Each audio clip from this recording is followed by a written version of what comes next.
Dan semenjak itu saya tidak berani lagi masuk ke zona itu ya, maksudnya untuk mendikte Allah, ya Allah kasih saya yang begini saja, kasih saya yang begini saja. Bismillahirrahmanirrahim. Assalamualaikum warahmatullahi wabarakatuh. Alhamdulillah, puja dan puji kita kehadirat Allah Subhanahu wa taala atas segala nikmat yang telah dilimpahkan kepada kita, dengan harapan tentu nikmat-nikmat tersebut akan dipertahankan dan ditambah olehnya sebagaimana telah Ia janjikan kepada kita, termasuk bisanya kita menghadiri salah satu kewajiban kita yang disaksikan oleh para malaikat, yaitu sholat subuh berjamaah di rumahnya atau di masjid.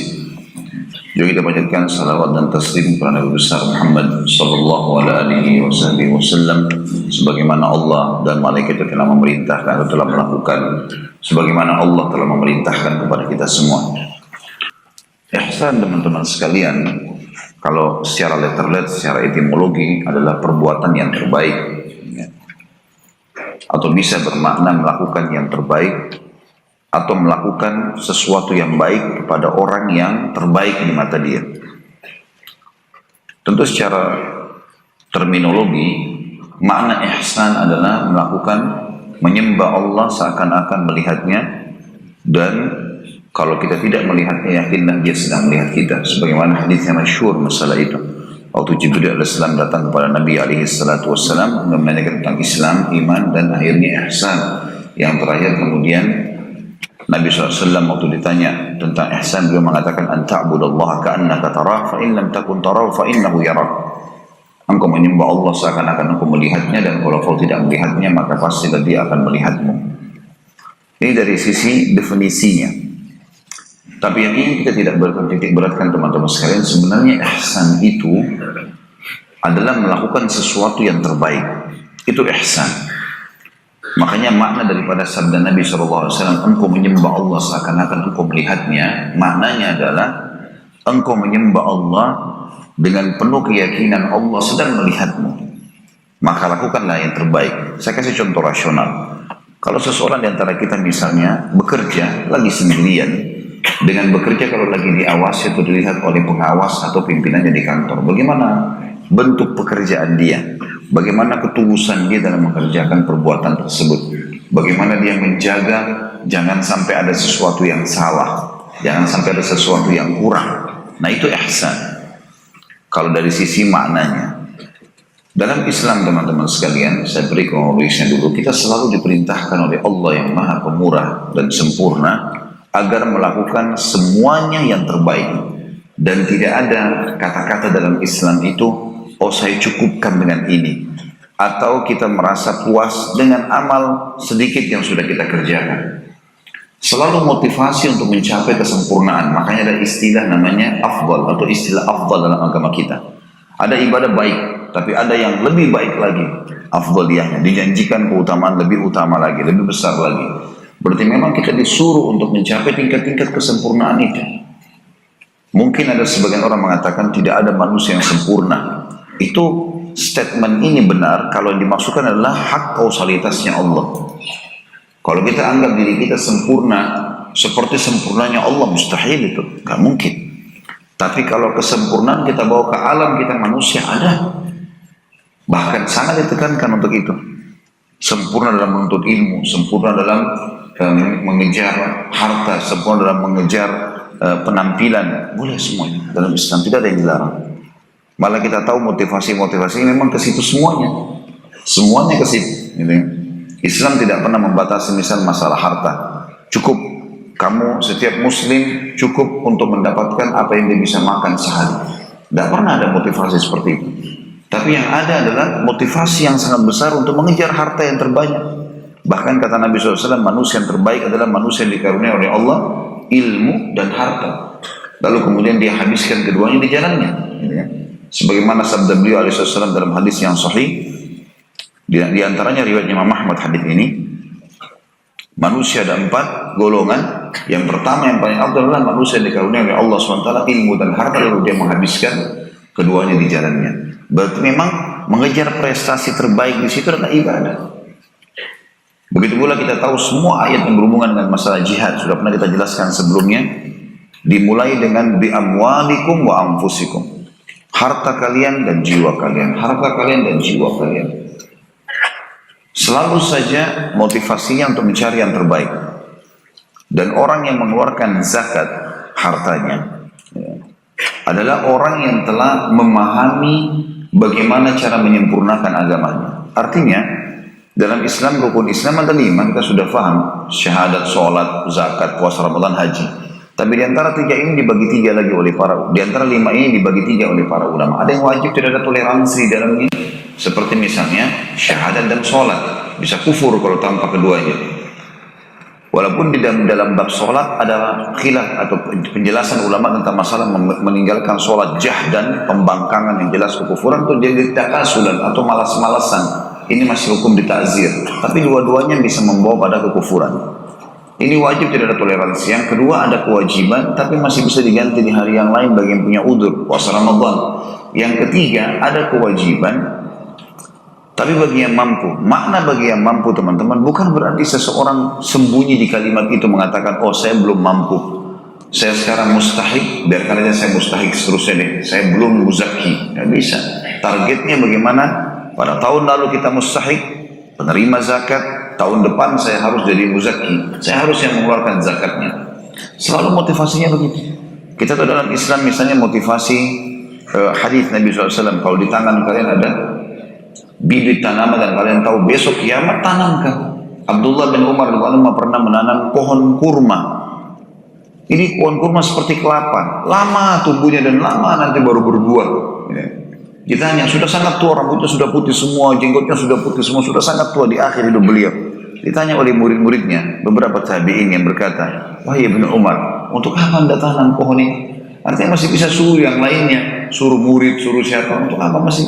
Pohon kurma masih lama tumbuhnya. Kata beliau, saya tanam bukan buat saya, tapi untuk generasi setelah saya. Artinya ini akan menjadi sesuatu yang baik buat saya, jadi amal jariah. Sesuai dengan sabda Nabi SAW, tidak ada seseorang yang menancapkan bibit pohon, kemudian pohon itu tumbuh besar, kecuali yang bernaung di bawahnya, baik manusia, jin, hewan-hewan, serangga, ulat lah. Kalau kita masuk dalam bahasa itu ya, artinya serangga masuk dalamnya, yang memakan daunnya, yang bernaung di bawahnya, yang memakan buahnya, kecuali akan menjadi pahala buat dia. Jadi selalu ada motivasi menjadi orang yang terbaik, orang yang terbaik. Ya. Jadi bukan cuma sekedar asal jadi. Dalam masalah ibadah, Nabi SAW motivasi kita untuk sholat sempurna, kejar pahala yang terbaik. Dalam masalah jihad, disuruh mati sampai mati syahid, kejar yang terbaik. Bukan hanya sekedar datang kejar pahalanya atau ghanimahnya. Enggak, bagaimana target pertama yang terbaik dulu. Kalau nggak dapat baru pindah yang baik. Gitu kan. Kalau kita mati syahid itu target utama yang paling afdal. Kalau enggak, maka kita minimal sekali ya, menang dan membawa ghanimah. Seperti itulah. Ya. Dan ini semua masuk dalam seluruh lini kehidupan kita teman-teman sekalian. Jadi tidak ada kata-kata pas-pasan bagi seorang muslim. Tapi bagaimana dia mengejar yang terbaik. Dengan cara bersyukur terhadap apa yang telah Allah berikan. Lalu kemudian dia terus memperbaiki dan bermuhasabah. Bagaimana kedepannya dia menjadi orang yang jauh lebih baik dari sebelumnya. Itu memang harusnya begitu. Sebagian ulama mengatakan harimu terbagi 3. Hari yang lalu telah berlalu, umur-umur kita telah berlalu. Maka itu hari-hari yang telah berlalu.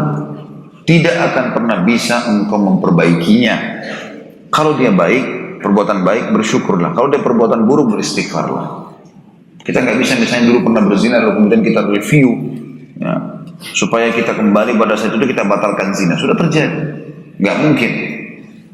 Hari yang kedua adalah harimu di hari ini. Kayak kita sekarang hari ini Allah mudahkan kita masih hidup. Ini adalah milikmu. Maka lakukanlah yang terbaik, yang paling afdal. Dan mungkin hari ketiga, hari esok yang masih tanda tanya dan tidak jelas, maka buatlah program untuknya, tapi bukan sesuatu yang harus dikejar. Belum jadi. Besok kalau kita masih hidup, lakukanlah yang terbaik. Jadi kita disuruh kejar dalam statement para ulama pun untuk mengejar yang terbaik. Dalam banyak sekali hal teman-teman sekalian, Umar bin Khattab sampai pernah mengatakan dalam satu statementnya, saya pernah melihat seseorang yang membuat saya kagum dari penampilannya, bersih, tampan, ya, wangi. Kata Umar, saya kagum. Begitu saya tanya tentang pekerjaannya, maka dia mengatakan, atau orang-orang mengatakan dia pengangguran, tidak ada kegiatannya. Maka sakata an aini, orang ini tiba-tiba jadi tidak ada nilainya di mata saya. Harus punya sesuatu, berprestasi, mengejar yang terbaik. Kalau hari ini kita belum bisa, besok harus bisa, dan motivasi terus. Hari ini belum sholat malam, besok saya harus sholat malam. Hari ini belum duha, besok saya sholat duha. Selalu yang terbaik, selalu mengejar yang terbaik. Itu namanya ihsan. Semua kehidupan Nabi SAW seperti itu isinya, teman-teman sekalian. Bahkan para sahabat untuk memotivasi diri mereka supaya melakukan yang terbaik ini, kalau mereka luput dari satu perbuatan ibadah, mereka menghukum dirinya ya, untuk supaya memotivasi melakukan perbuatan yang baik. Abdullah bin Umar pernah ketinggalan ya, sholat berjamaah satu kali, maka beliau membalas itu dengan memastikan dan memaksakan diri dengan sholat malam sebulan penuh, tidak boleh luput gara-gara kehilangan sholat berjamaah sekali di masjid, gitu kan? Jadi dimotivasi diri mereka untuk menjadi yang lebih baik. Ini semua adalah makna ihsan, makna daripada ihsan. Saya akan bacakan kata penulis, beliau mengangkat sebuah ayat saja, surah Al-A'raf ayat 55 sampai ayat 56 tentang masalah ini. A'udzubillahi minasyaitonirrajim. Ud'u rabbakum tadarruan wa khufyah innahu la yuhibbul mu'tadin wa la tufsidu fil ardi ba'da islahiha wad'uuhu khawfan wa tama'a inna rahmatallahi qaribun minal muhsinin. Saksi bahasan kita akhir potongan ayat inna rahmatallahi qaribun minal muhsinin. Berdoalah kepada Rabb kalian dengan berendah diri dan suara yang lembut. Sesungguhnya Allah tidak menyukai orang-orang yang melampaui batas, dan janganlah kalian atau kamu membuat kerusakan di muka bumi sesudah Allah memperbaikinya, dan berdoalah kepadanya dengan rasa takut tidak diterima oleh Allah dan harapan akan dikabulkan. Sesungguhnya rahmat Allah sangat dekat kepada orang-orang yang berbuat baik. Jadi ada kalimat inna rahmatullahi, karena buku kita membahas tentang amal-amal yang mendatangkan rahmat Allah.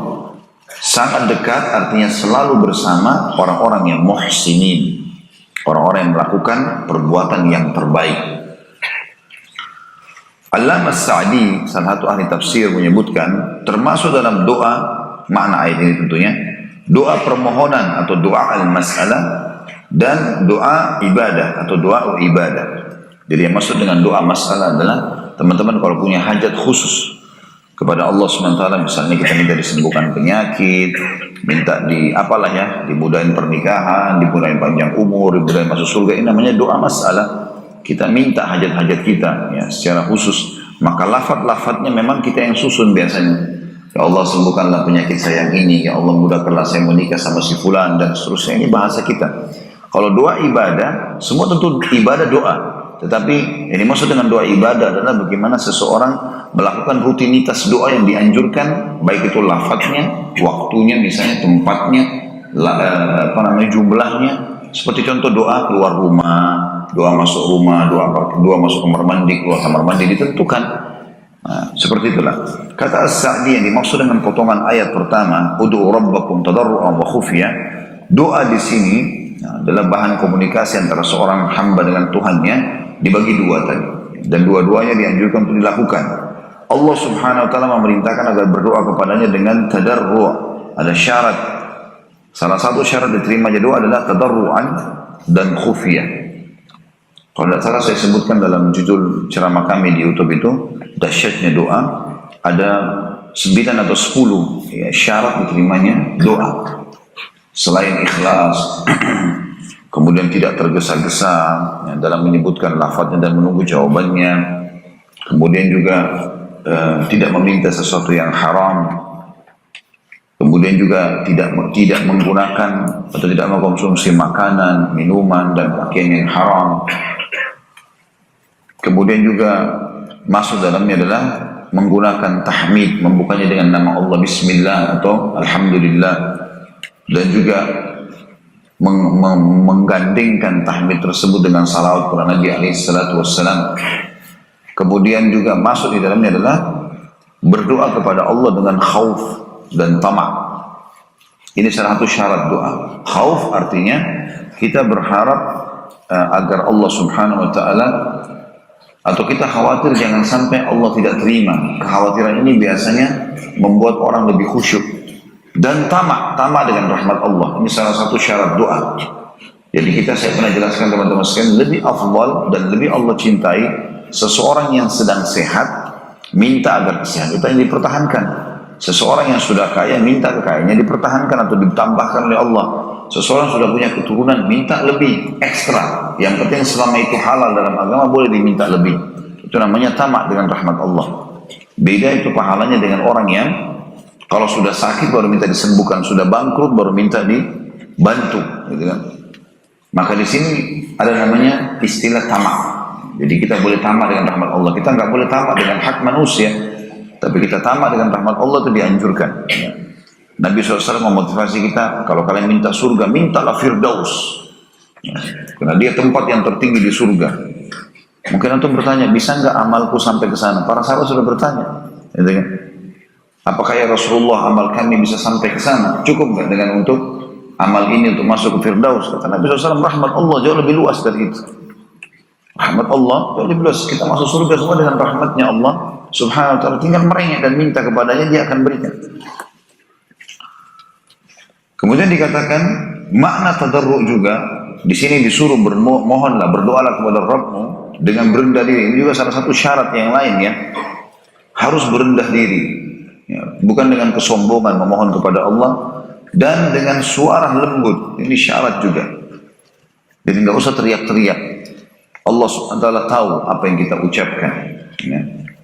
Makanya Abu Bakar radhiyallahu anhu pada saat lagi sholat malam, suaranya kecil sekali. Kemudian Umar bin Khattab suaranya keras.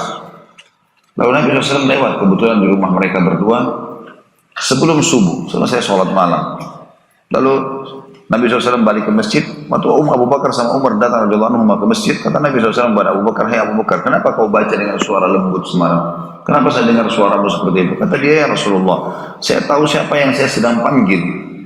Tuhanku sudah saya tahu." Artinya cukup dengan suara yang lembut, ya, itu sudah jelas, sudah didengar. Lalu kata Nabi SAW kepada Umar, "Hai Umar, kenapa kau keraskan suaramu?" Dia bilang, "Ya Rasulullah, agar tetangga saya juga bangun sholat malam." Gitu kan? Bangunkan mereka sholat malam, gitu kan? Bukan niat ria untuk memanggil mereka beribadah, gitu kan? Sama dengan kalau orang mau ke masjid, "Ayo Pak, sholat yuk." Dengan niat tidak ria itu boleh saja. Maka kata Nabi SAW, "Hai Abu Bakar, keraskan sedikit suaramu. Hai Umar, kurangi sedikit suaramu." Disuruh tengah-tengah. Jadi makna yang dimaksud juga dengan lembut sini teman-teman, bukan tidak ada suara sama sekali di dalam hati. Enggak, keluarkan. Sholat sir, sholat zuhur dan asar yang mengecilkan suara, sir ini bukan menghilangkan suara, tapi mengecilkan suara. Itu yang benar. Tetap kita keluarkan, tapi kita tahu Tuhan kita yang sedang kita panggil.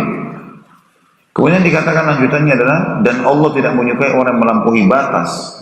Kata sebagian ulama tafsir, yang dimaksud dengan kalimat ini adalah seseorang tidak memohon kepada Allah nanti kalau punya hajat saja. Misalnya dia cuma doa masalah. Kalau ada hajat baru minta sama Allah. Tapi doa ibadahnya, doa keluar rumah, doa mau makan, doa habis makan, ini nggak pernah dibaca sama dia. Itu melampaui batas yang dimaksud dalam makna ayat ini. Karena Allah telah menyinggung masalah doa. Ya, makanya harus dua-duanya dilakukan. Semua jenis doa dilakukan. Dan ini bentuk manja seorang hamba dengan Allah SWT. Tanda kutip di sini bagaimana dia bergantung sepenuhnya kepada sang pencipta Allah. Kata beliau, Allamah Sa'di, Allah Subhanahu wa taala memerintahkan agar berdoa kepadanya dengan tadarru atau merendah diri, yakni bersungguh-sungguh dalam memohon dan giat dalam beribadah, dan khufiyah, suara yang lembut, yakni tidak dengan jahar atau suara keras karena dikhawatirkan riya, tapi berdoa dengan suara lembut dan ikhlas karena Allah. Yang dimaksud dengan suara lembut tadi saya sudah bilang adalah suara yang tetap keluar tapi dia yang dengar.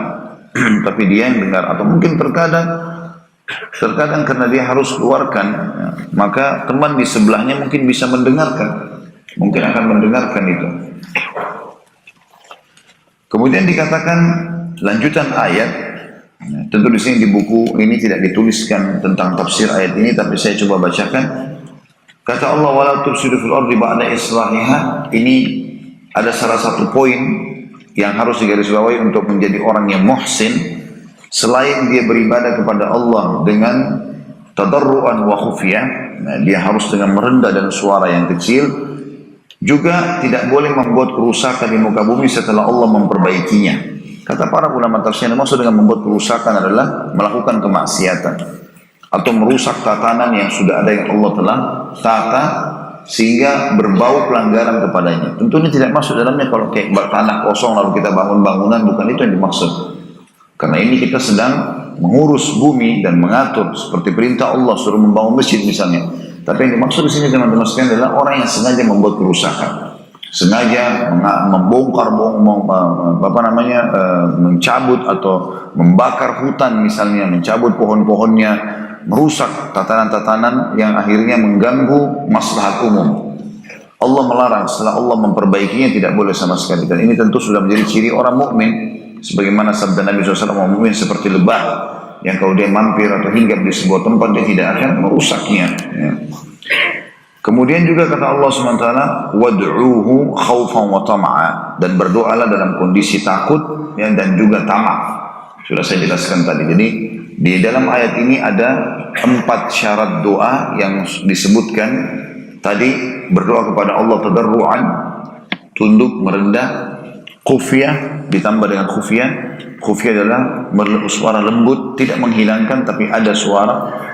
Kemudian yang kedua, yang ketiga khauf, penuh dengan rasa takut. Takut masuk neraka sehingga rajin berdoa diselamatkan dari neraka. Takut, khawatir tidak masuk ke surga sehingga rajin berbuat amal soleh supaya masuk surga. Dan tamak, selalu tamak. Jadi banyak orang teman-teman sekalian meninggalkan doa karena dia rasa hari ini saya sehat, hari ini saya kuat, pekerjaan saya masih bagus, tidak ada masalah dalam rumah tangga, anak-anak saya sehat, udah saya nggak perlu berdoa. Ini keliru ini. Harus kita berdoa. Sebagaimana sabda Nabi SAW, kenalilah Tuhanmu pada saat kamu sedang sulit, maka dia akan mengenalimu pada saat kamu sedang susah. Penutupan ayat yang jadi saksi bahasan kita, innahu la yuhibbul mu'mam. Saya baca kembali kata Al-Alamah Sa'di, dia kembali ke kalimat innahu la yuhibbul mu'tadin. Sesungguhnya Allah tidak menyukai orang-orang yang melampaui batas, yakni melampaui batas dalam segala urusan. Di antara perbuatan melampaui batas adalah seorang hamba memohon kepada Allah hal-hal yang tidak patut baginya. Ini melengkapkan bahasan kita tadi. Atau berlebihan dalam meminta, atau berlebihan dalam mengeraskan suara dalam saat berdoa. Semua ini termasuk dalam kategori melampaui batas yang dilarang. Dan dikatakan wala tufsidu fil ardi, dan janganlah kalian membuat kerusakan di muka bumi dengan melakukan kemaksiatan ba'da islahiha, sesudah Allah memperbaikinya dengan ketaatan. Karena kemaksiatan itu merusak akhlak, amal dan rezeki. Sebagaimana Allah berfirman dalam surah Ar-Rum ayat 41. A'udzu billahi minasyaitonir rajim. Dhahara al-fasadu fil barri wal bahri bima kasabat aydin nas. Al-ayat, telah nampak kerusakan di darat dan di laut disebabkan karena perbuatan tangan manusia. Jadi kalau teman-teman misal, mohon maaf, dicoba sama Allah dengan penyakit, maka yang paling pertama istighfar dulu kepada Allah. Ada seorang ikhwah pernah mengalami itu. Alhamdulillah sudah mendapatkan panduan yang sudah kami sampaikan. Jadi rupanya dalam keseharian sempat sholatnya terbengkalai, tertunda. Sempat juga mengalami permasalahan dengan istrinya. Dalam satu hari itu, sempat beberapa poin, ada kesalahan-kesalahan, ada masalah-masalah yang terjadi. Dan maaf, dia lalaikan sholatnya, gampang dia nanti. Kemudian sempat menonton beberapa cuplikan film, sempat ini, sempat itu beberapa pelanggaran. Besok paginya pada saat dia bangun, dia mengalami masalah di tubuhnya, ada salah satu tubuhnya yang sakit. Waktu konsultasi tanya dengan saya, gimana keadaannya? Saya bilang sebenarnya sederhana, boleh berobat ke dokter, silakan. Tapi kalau dari apa yang antum sampaikan kemarin tadi itu, rentetan ini, lalainya dari sholat, nontonnya film, ini kemaksiatan, ini termasuk kerusakan. Kalau ini antum istighfari kepada Allah dengan izin Allah, insya Allah dengan izin Allah sakit itu akan hilang. Sambil ikhtiar. Tapi permasalahannya sakit itu datang peringatan dari Allah kena pelanggaran kemarin. Nah banyak orang tidak muhasabah seperti itu. Kadang-kadang dia berpikir oh ini murni. Kalau dia tabrakan misalnya atau tidak, dia mau makan terus tidak dapat atau apa saja ini kebetulan karena tidak datang. Bukan. Jadikan bahan muhasabah. Ada dosa enggak? Karena tidak mungkin orang yang muhsin, orang yang berbuat kebaikan, lalu Allah angkat fasilitasnya, nggak mungkin. Itu nggak mungkin. Berarti ada masalah di sini. Sampai para ulama salaf, rahimahumullah dari tabi'in, sudah umum di antara mereka ini kalau kaki mereka kesentuh batu, mereka mengatakan inna lillahi wa inna ilaihi raji'un, astagfirullah wa atubu ilaih. Ya, kami milik Allah, kami akan kembali kepada Allah. Musibah apa nih? Kenapa kaki saya kesentuh batu? Ya. Maka beliau mengatakan atau mereka mengatakan, ya Allah, aku memohon ampun kepadamu. Kalau kita subhanallah mau kesentuh batu, mau ke selio, mau ke segala macam, nggak peduli, gitu kan? Mestinya harus sadar kalau itu adalah kesalahan-kesalahan yang terjadi. Sebagaimana halnya dengan ketaatan, kata beliau, maka akhlak, perbuatan, rezeki dan ihwal dunia dan akhirat menjadi baik karenanya. Kalau orang berbuat menjaga, tidak berbuat masalah, maka Allah jaga semua itu rezekinya. Dan coba teman-teman sekalian komitmen, jalankan semua yang Allah perintahkan semaksimal mungkin, tinggalkan yang Allah larang. Maka kita rasakan nanti, coba muhasabah baik-baik dalam keseharian itu, seperti Allah mudahin semua. Mau keluar, alhamdulillah tidak ada masalah dengan kendaraan. Mau makan, Allah mudahkan dapat. Apa saja semua dipenuhi seharian penuh. Yang penting jaga hubungan dengan Sang Pencipta Allah Subhanahu wa taala. Dan makna kata beliau, wadu'uhu khawfan wa tama'a, berdoalah kepadanya dengan rasa takut dan harapan, yakni takut terhadap azabnya dan mengharapkan pahalanya. Imam Az-Zahabi rahimahullah masukkan dalam salah satu kategori dosa besar adalah merasa aman dari makarnya Allah. Ini kebodohannya. Kalau ada orang merasa bahwasanya dia aman dari makarnya Allah, Allah tidak akan hukum dia karena pelanggaran-pelanggaran yang dilakukan, ini kebodohan. Sehingga dia terus lalai, dia tidak mau melakukan ketaatan. Ini pasti kebodohan, karena dia akan dihukum oleh Allah dengan perbuatan tersebut. Dan sudah sering saya ulangi teman-teman sekalian, setiap perbuatan pelanggaran itu akan dihukum oleh Allah lebih berat daripada perbuatannya.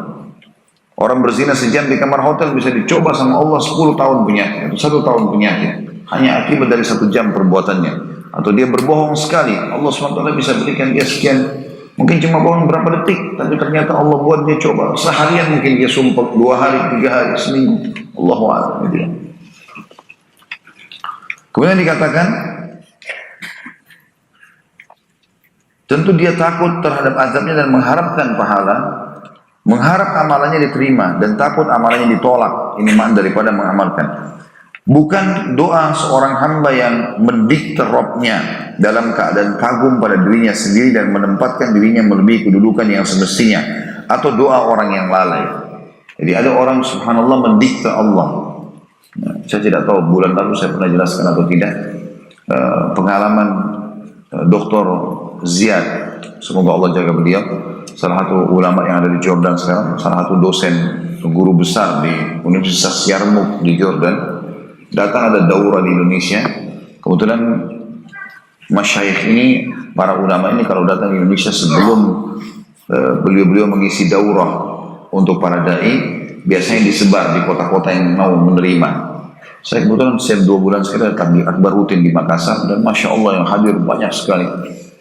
Maka saya tunggangi keadaan jemaah yang memang sudah mau datang. Saya mengatakan, Syekh silakan. Dia beliau datang, saya terjemahkan. Beliau membahas kalimat yang sangat bagus sebenarnya, banyak sekali nasihat yang mutiara salaf yang sangat bagus. Di antaranya bahasa tidak boleh mendikte Allah. Dan dia bilang, saya punya pengalaman saudaraku sekalian, didengarkan sama-sama ikhwan dan saya terjemahkan. Beliau bilang, saya waktu baru menikah sempat mengatakan, ya Allah, jangan karuniakan aku anak kecuali laki-laki. Ya Allah, jangan karuniakan aku anak kecuali laki-laki. Ini dia bilang, doa saya. Dia berikan contoh tentang masalah tidak boleh mendikte Allah, dan sangat bagus contohnya. Dia bilang, pengalaman saya pribadi, 5 kali istri saya melahirkan keguguran terus. 5 kali istri saya hamil keguguran terus. Ternyata selama 5 kali itu di USG itu anak perempuan. Karena dia minta sama Allah, ya Allah jangan karuniakan aku anak kecuali laki-laki, gugur semua 5-5. Sampai 5 kali dia bilang. Dia bilang sampai saya ketemu Syekh Albani. Ini kebetulan murid langsung Syekh Albani rahimahullah. Maka kata beliau, saya ketemu langsung, saya katakan, Syekh tolong doakan saya. Istri saya sudah 5 kali keguguran. Ya, harapan saya anak laki-laki. Dia bilang, guru saya, Syekh saya berkata, semoga Allah memberikan kepadamu keturunan yang baik-baik. Syekh gak bilang semoga Allah berikan kau anak laki-laki, anak perempuan. Semoga Allah berikan keturunan yang baik. Sudah Allah yang lebih tahu. Kamu ini lebih cocok dapat anak laki-laki atau perempuan, itu urusan Allah. Dia bilang baiklah. Saya sudah doakan dengan hikmah Allah, istri saya hamil lagi. Ini yang keenam. Dan akhirnya melahirkan anak perempuan. Saya terima anak perempuan. Sampai sekarang dia bilang anak saya 7. Anak beliau 7. Di antara itu tercampur antara laki-laki dan perempuan. Dan semenjak itu saya tidak berani lagi masuk ke zona itu ya, maksudnya untuk mendikte Allah, ya Allah kasih saya yang begini saja, kasih saya yang begini saja. Beliau sih kasih contoh-contoh. Beliau mengatakan di antaranya, kalau orang minta jodoh misalnya, ini yang bujang-bujang ya, ya Allah karuniakanlah aku wanita yang saleh. Udah urusannya Allah deh. Nanti Allah lebih tahu, oh yang kamu ini lebih cocok dengan yang tampangnya begini, yang akhlaknya begini, udah. Maka itu yang terbaik kalau Allah sudah pilihkan. Ya Allah saya mau yang tinggi, yang putih, yang cantik, yang kaya, yang pintar, yang begini.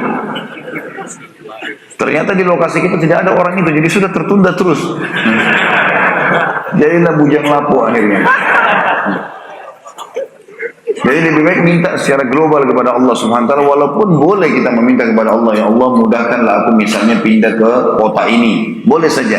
Tapi lebih baik kita minta keberkahan, ya Allah tunjukkanlah yang terbaik untukku dalam pekerjaan ini misalnya.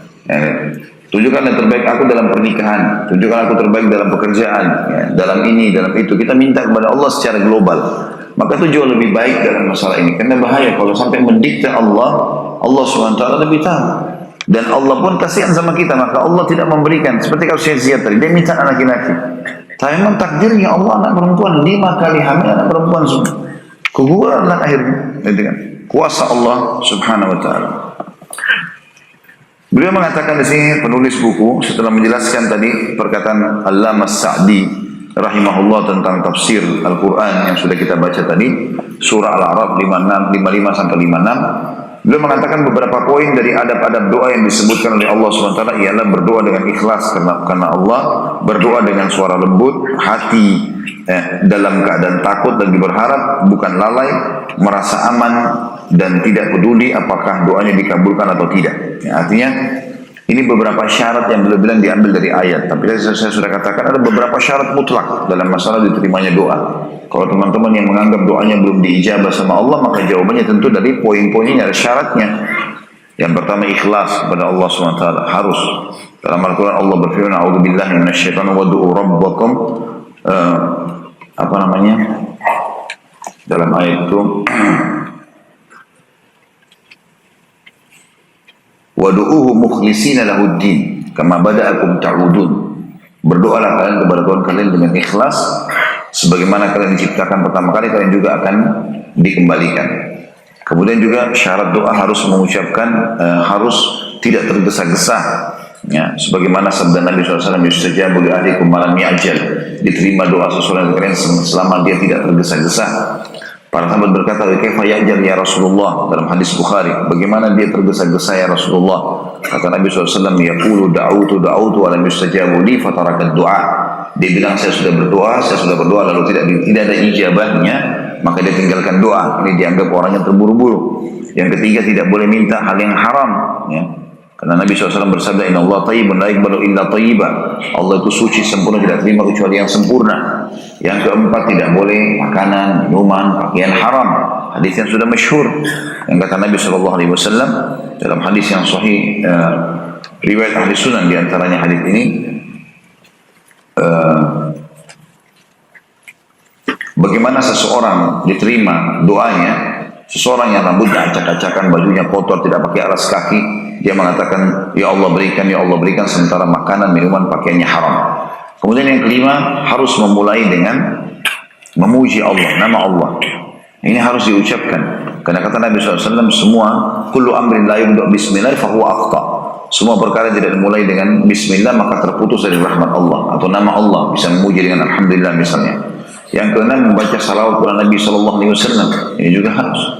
Yang kata Nabi SAW, semua doa dalam hadis riwayat Imam Ahmad dengan sanad sahih, semua doa yang tidak membaca salawat kepada aku akan terhijab, tidak akan diterima. Yang ketujuh, syaratnya dari di sini, dia harus berdoa dengan Allah Subhanahu wa taala dengan tadarru', dengan merendah diri kepada Allah. Tahu dirinya seorang hamba yang butuh, gitu kan.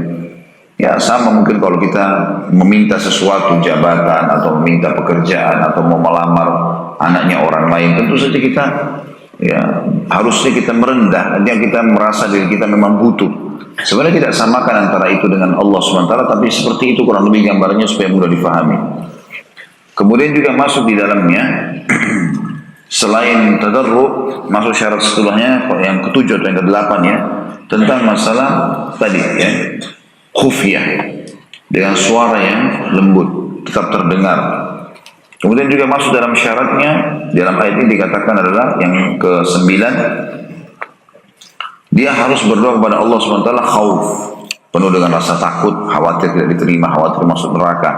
Kemudian yang terakhir adalah, bukan terakhir sebenarnya, masuk yang ke-10 adalah tamak dengan rahmat Allah Subhanahu wa taala, dan juga masuk di dalam doa yang tidak kalah pentingnya adalah menggunakan dan memaksimalkan doa waktu-waktu mustajab doa. Ini ada banyak sekali pada saat antara azan dan iqamah, pada saat musafir, pada saat hujan sedang turun, ya, pada saat jihad sedang berkecamuk, doa orang tua buat anaknya, sepertiga malam, banyak sekali waktu-waktu mustajab. Kata penulis di sini, inilah berdoa dengan sempurna, karena sempurna dalam semua ibadah ialah mencurahkan segala upaya di dalamnya dan melaksanakannya dengan sempurna tanpa ada kekurangan sedikit pun di dalamnya. Karena itu Allah SWT berfirman, Inna rahmatullahi qaribun minal muhsinin. Sesungguhnya rahmat Allah sangat dekat dengan orang yang berbuat baik dalam beribadah kepada Allah dan juga berbuat baik kepada para hamba Allah. Setiap kali hamba lebih banyak berbuat kebaikan, maka ia lebih dekat kepada rahmat Rabb-Nya, dan Rabb-Nya dekat dengannya dengan rahmatnya. Di dalamnya di dalamnya terdapat anjuran yang sangat jelas untuk berbuat baik atau melakukan kesempurnaan. Tentu semua ini saya bacakan tadi susunan daripada tafsir As-Sa'di diangkat oleh penulis, tapi saya sudah sisipkan dan tambahkan banyak hal. Kesimpulan dari amal yang ke-10 adalah bagaimana seorang muslim melakukan sesuatu yang terbaik dan selalu kejar. Kalau hari ini belum bisa, besok. Dalam kaidah agama kita dikatakan, apapun yang tidak dijangkau semuanya, maka jangan kehilangan sebagiannya. Ma la yudrak kullu, ya, tidak boleh yutrak ba'd. Ya. Apapun yang tidak didapatkan semuanya, maka jangan kehilangan sebagiannya. Gitu ya. Dan ada kaidah juga penting teman-teman sekalian. Kalau kita mau mengerjakan sebuah perbuatan dan mencapai pada tingkat kesempurnaan, maka mulailah tanpa harus melihat jumlah daripada pekerjaan itu. Ini kaidah penting. Jadi misalnya kita mau sholat malam dibangun, biasanya syaitan membebankan kita supaya kita merasa berat. Ini sholat malam 8 rakaat tambah witirnya 3, 11 rakaat, masih mengantuk. Jangan itu yang dipikirkan, tapi mulai saja dulu, bergulir saja dulu, karena bergulirnya itu akan membuat kita mudah melakukannya. Kata sebagian ulama, kalau seseorang muslim melakukan sebuah ibadah seperti dia sedang lomba lari dengan syaitan. Kalau dia belum memulai lari, maka syaitan dengan mudah mengganggunya. Misal rivalnya mengatakan, kamu lemah, kamu gak bisa, kamu apa saja, maka dia sudah jatuh semangatnya lebih dulu sebelum dia memulainya. Itu kalau orang tetap di tempat, tidak berlari. Tapi kalau dia begitu sudah di garis start, dia sudah mulai berlari, maka musuhnya untuk mengganggunya, apalagi mengalahkannya, harus lari lebih cepat daripada dia. Kita kalau bangun misalnya tengah malam teman-teman sekalian, kita seperti orang yang belum lari. Syaitan masih berusaha menggoda kita, tapi begitu kita berlari, bangun, wudu, seperti kita sedang berlari, syaitan kerepotan, dia harus lari lebih cepat daripada kita supaya mengganggu kita. Apalagi kalau kita sudah sholat, dia kesulitan. Terus saja, selesai 2 rakaat kita lanjutkan lagi, maka otomatis dia tidak akan bisa ya, mengganggu kita. Minimal yang maksimal yang dia bisa lakukan hanya mengurangi sedikit kadar pahala. Maka harusnya kita menggulirkan perbuatan itu. Baik, ini masalah ihsan. Saya akan masuk teman-teman sekalian, sebagaimana saya usahakan setiap kali pertemuan kita bahas 2. Amal yang ke-11 tentang rahmat Allah adalah berinfak di jalan Allah. Sebagaimana diangkat oleh penulis firman Allah Subhanahu wa taala berhubungan dengan masalah rahmatnya Allah bagi orang yang berinfak, surah At-Taubah ayat 99. Yang bunyinya a'udzubillahi minasyaitonirrajim. Wa minal a'rabi man yu'minu billahi wal yawmil akhir wa yattakhidhu ma yunfiqu qurabatin 'inda Allahi wa salawatir rasul ala innaha qurbatun lahum sayudkhiluhumullahu fi rahmati innallaha ghafurur rahim. Saksi bahasan kita kalimat atau firman Allah, sayudkhiluhumullahu fi rahmati. Dan di antara orang-orang Badui itu, hai Muhammad, ada orang-orang yang beriman kepada Allah dan hari kemudian dan memandang apa yang dinafkahkan di jalan Allah itu sebagai jalan mendekatkan diri kepada Allah dan sebagai jalan untuk memperoleh doa Rasul. Ketahuilah sesungguhnya infak itu adalah suatu jalan bagi mereka untuk mendekatkan diri kepada Allah. Kelak Allah akan memasukkan mereka ke dalam rahmatnya. Di sini makna terjemahannya bisa surga atau bisa juga keseluruhan rahmat secara global. Artinya mendapatkan karunia di dunia dan juga di akhirat akan masuk surga. Dan sesungguhnya Allah Maha Pengampun lagi Maha Penyayang. Kata penulis, makna dari firman Allah, wa minal a'rabi man yu'minu billahi wal yawmil akhir wa yattakhidhu ma yunfiq al-ayah. Dan di antara orang-orang Badui itu ada orang-orang yang beriman kepada Allah hari kemudian dan memandang apa yang dinafkahkan itu, ya, titik-titik ayatnya. Yang dimaksud dalam jihad dan sedekah. Dimaksud ayatnya adalah dalam jihad dan sedekah. Jadi ada orang-orang Badui pada saat Nabi SAW mengatakan jihad, maka mereka segera mendatangkan hartanya dan juga datangkan jiwanya untuk menyumbang. Ya, maksud dalam ini tentu semua perbuatan kebaikan yang membutuhkan sumbangan, kayak masjid misalnya, madrasah atau apa saja yang sedang dibangun dan butuh uluran tangan kita, maka ini termasuk juga dalam ayat ini. Kemudian kurubat, makna daripada firman Allah, pendekatan diri kepada Allah adalah yang dimaksud seseorang ikhlas dalam memberikan di jalan Allah dan menjadikan apa yang dia keluarkan untuk Allah SWT, sehingga dia tidak perlu melihat siapa yang menerima, tidak perlu melihat siapa yang menerima. Intinya dia memberi, ya. Kemudian indallahi wa salawatir rasul, dia jadikan pendekatan diri itu kepada Allah dan sebagai jalan untuk memperoleh doa Rasul. Jadi ada sebagian orang Arab Badui, mereka melakukan cara kalau ingin meminta agar Nabi SAW mendoakan, maka mereka mendatangkan sesuatu dari kampung mereka diberikan. Ya. Jadi tidak salah teman-teman sekalian kalau ada seseorang yang terkira datang kepada orang yang masih hidup, orang saleh, kita mengatakan tolong doakan saya, tolong doakan anak saya. Dan itu terjadi dari para sahabat. Bahkan termasuk adab yang mereka lakukan adalah mereka memberikan sesuatu kepada Nabi SAW dengan infak itu, berharap agar rahmatnya Allah datang dengan infak tersebut dan berharap agar Nabi SAW mendoakan mereka bisa mati syahid di medan perang, bisa mendapatkan rahmatnya Allah yang luas. Yang dimaksud dengan salawatir Rasul adalah minta doanya Rasul. Ya, jadi ini berarti menandakan bolehnya kita meminta agar orang yang masih hidup mendoakan kita. Karena beliau mendoakan orang-orang yang bersedekah dengan kebaikan dan keberkahan serta memohon ampunan untuk mereka. Seperti ucapan beliau misalnya, Allahumma salli ala ali Abi Aufa. Ya Allah, curahkanlah salawat atau kebaikan dan keberkahan untuk keluarganya Abu Aufa. Setelah keluarga Abu Aufa ini menginfakkan harta mereka untuk jihad di jalan Allah Subhanahu wa ta'ala.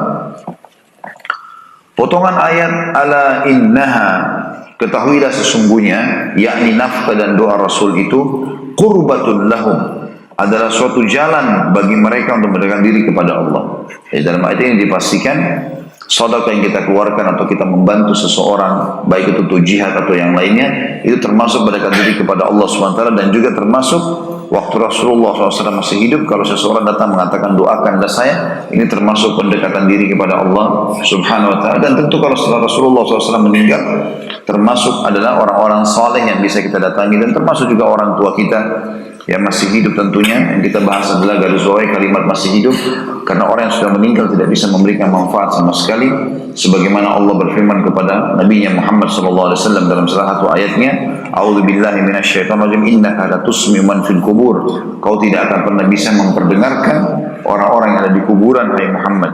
Jadi memang kita yang mendoakan mereka, tapi orang yang masih hidup silahkan. Ya, kalau kita menganggap orang ini baik, bahkan sunnah Nabi SAW kita saling mendoakan kalau saudara kita lagi sakit, kita mengatakan tahur wa syifa, insya Allah semoga jadi pembersihan dosa dan juga kesembuhan dengan izin Allah dan seterusnya. Ini adalah, kata beliau, persaksian dari Allah bagi orang yang bersedekah akan kebenaran apa yang diyakininya, bahwa infak adalah jalan untuk mendekatkan diri kepada Allah dan mendoakan doa dan mendapatkan doa Rasul alaihissalatu wassalam. Membenarkan harapannya lewat isti'naf atau kata permulaan dengan dua huruf tanbih atau perhatian. Dengan demikian pula dengan kalimat sayudkhiluhumullahu fi rahmati. Maksudnya Allah memastikan jawabannya. Orang-orang Badui berharap memberikan infak supaya dapat rahmatnya Allah, supaya dia dekat dengan Allah, dan supaya juga Rasulullah mendoakan. Maka Allah memastikan bahwasanya dua-dua itu mereka bisa dapatkan untuk mendekatkan diri kepada Allah subhanahu wa ta'ala. Makanya Allah menjawab mengatakan sayudkhiluhumullahu fi rahmati. Kelak Allah pasti akan memasukkan mereka ke dalam rahmatnya. Tadi sudah saya sebutkan di awal pertemuan, bisa berarti rahmat secara umum yang kita bisa dapatkan di dunia dan juga di akhirat masuk ke dalam surganya. Kemudian juga dikatakan ayat ini juga memberikan gambaran tentang bagaimana pentingnya sedekah dalam Islam, dan bahwasanya sedekah bila diikuti oleh pelakunya dengan niat ikhlas, maka Allah mengatakan innallaha ghafurur rahim di akhir ayat, bahwasanya Allah Maha Pengampun ya, dan juga Maha Penyayang. Maknanya adalah Allah akan memberikan pengampunan dosa bagi setiap orang yang berinfak, dan Allah akan berkasih sayang dengan orang yang suka berinfak di jalannya walaupun sedikit yang dia keluarkan. Kemudian juga sebagian ulama menambahkan makna kalimat wa yattakhidhu mimma yunfiqu qurbatin 'indallah, bahwasanya mereka memandang apapun yang dinafkahkan di jalan Allah itu sebagai jalan mendekatkan diri kepada Allah, masuk dalamnya semua jenis infak, baik itu makanan, minuman, pakaian, nasihat, harta, ya, uang, semuanya. Karena banyak orang di antara muslimin berpikir bahwasanya yang dimaksud dengan infak hanya saja duit. Padahal sebenarnya bisa memberikan makanan, minuman, pakaian, semua masuk dalam infak, gitu kan? Dan pada saat Nabi SAW mengumandangkan jihad misalnya, sahabat ada yang membawa uang, emas dan perak, ada yang membawa kuda, ada yang membawa unta, ada yang membawa kurma, apa saja mereka infakkan di jalan Allah, maka ini semua masuk di dalamnya. Sampai Nabi SAW pernah menggambarkan waktu orang-orang miskin datang ke Madinah dari kaum Arab, orang-orang Badui, karena susahnya mereka sampai wajah mereka menghitam dan memiliki cuma satu lembar kain. Nabi SAW motivasi sahabat, ayo sudah silakan berinfak, pahalanya begini dan begitu, jelaskan hadis yang cukup panjang. Kemudian closing hadisnya kata Nabi SAW, ya, dan berinfaklah atau selamatkan diri kalian dari api neraka, ittaqun nar walau bisyiqqit tamra. Selamatkan diri kalian dari api neraka walaupun dengan syik tamr. Syik ini kata ulama dua maknanya. Bisa berarti syik tamr itu adalah kulit kurma, jadi kurma, satu butir kurma kita cuil sedikit kulitnya, itu namanya syik tamr. Makna hadis adalah kata Nabi SAW kepada para sahabat, kalau seandainya kalian tidak memiliki di rumah kalian kecuali sebutir kurma, tetap infakkan, ambil walaupun secuil kulitnya, bawa ke sini. Ya. Makna yang lain adalah syik tamr adalah membagi dua kurma itu. Membagi duanya, setengahnya makan, setengahnya kasih di jalan Allah subhanahu wa ta'ala. Dan Uwais al-Qarni rahimahullah selalu melakukan itu walaupun beliau orang miskin, yang dikenal dengan afdal tabi'in, karena beliau hidup di masa Nabi SAW.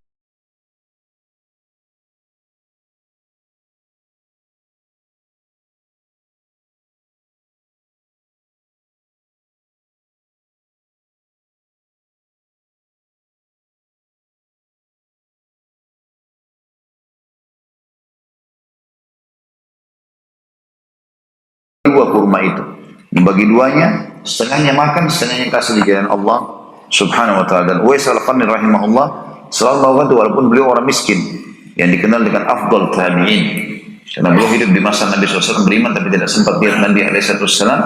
Maka beliau miskin hidupnya, susah, lalu beliau sering mengambil sisa makanan di sampah-sampah. Caranya beliau bersihkan, kemudian beliau panaskan kembali, dirapikan, lalu dibagi dengan orang yang miskin seperti beliau, dibagi dua. Jadi saking luar biasanya infak itu tidak harus menunggu orang itu kaya dan dia berusaha mengeluarkan apapun. Masuk dalamnya juga teman-teman sekalian mewakafkan, ya, wakaf tanah, wakaf apa saja, ya. Termasuk Umar bin Khattab pernah membeli seekor kuda dan mengatakan atau menulis di badannya sabilillah.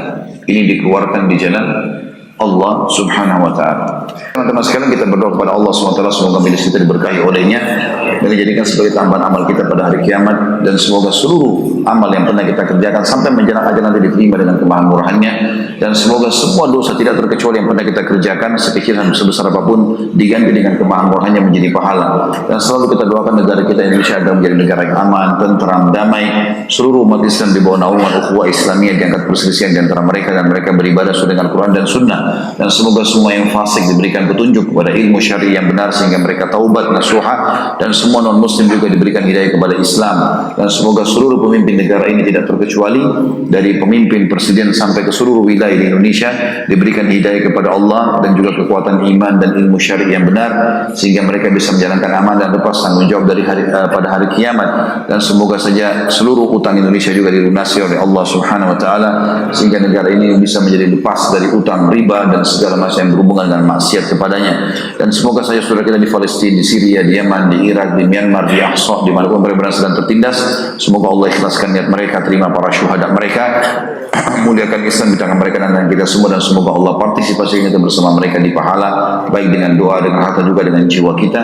Dan semoga Allah yang maha kuasa, yang saya sedang melihat kita sekarang karena dia maha melihat, dan mendengar kita karena dia maha mendengar, agar menyatukan kita semua di surga firdausnya tanpa hisab, sebagaimana sudah di majelis ilmu yang mulia ini. Kalau sudah benar dari Allah, pastinya kalau ada salah dosa yang mohon dimaafkan. Subhanakallahumma bihamdika asyhadu an la ilaha illa anta astaghfiruka wa atubu ilaik. Wassalamualaikum warahmatullahi wabarakatuh.